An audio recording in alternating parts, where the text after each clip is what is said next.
Dear home and EU students, there is a slight easier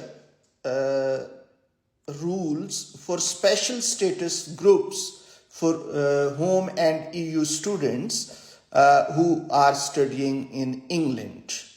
And of course, it will be the same thing with the passage of time for Northern Ireland, Wales and Scotland. So if you are going to start your course after or on 1st August 2023, so your academic year will be 2023 and 24.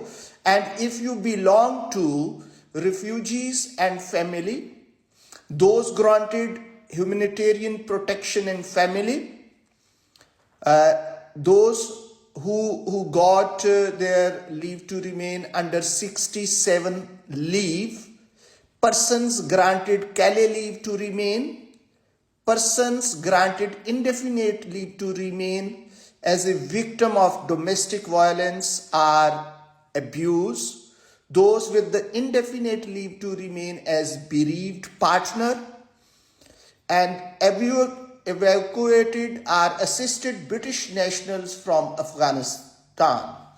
So it will be slightly easier to qualify for these categories. These categories already qualify for Student Finance England, but there will be two slight changes for these. Number one, those requirements that relate to the first year of your course will be tested against the day on which the first term of the first academic year actually begins, rather than a standard date like 1st September.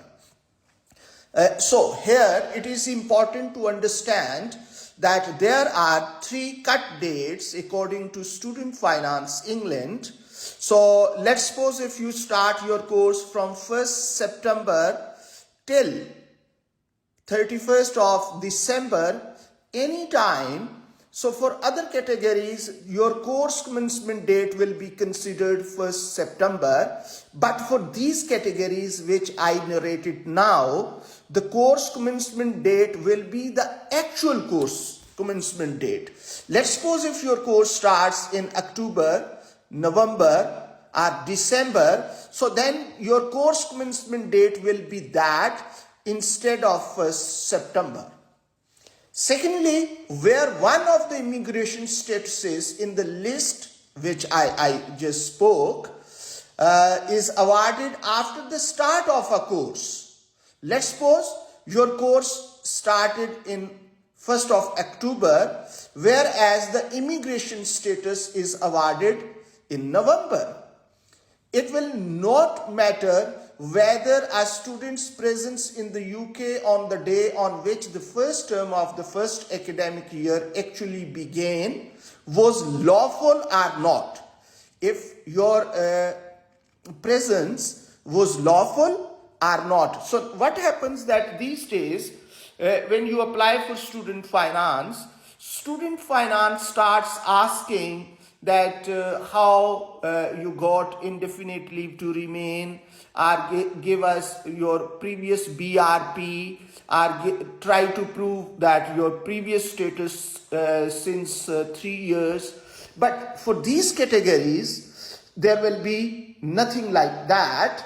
Whether it was lawful or not, once you are fully determined, so then there will be no problem at all. So UK government Department of Education has given special instructions for the fee assessors that they need to take care of all these categories and they need to approve these applications.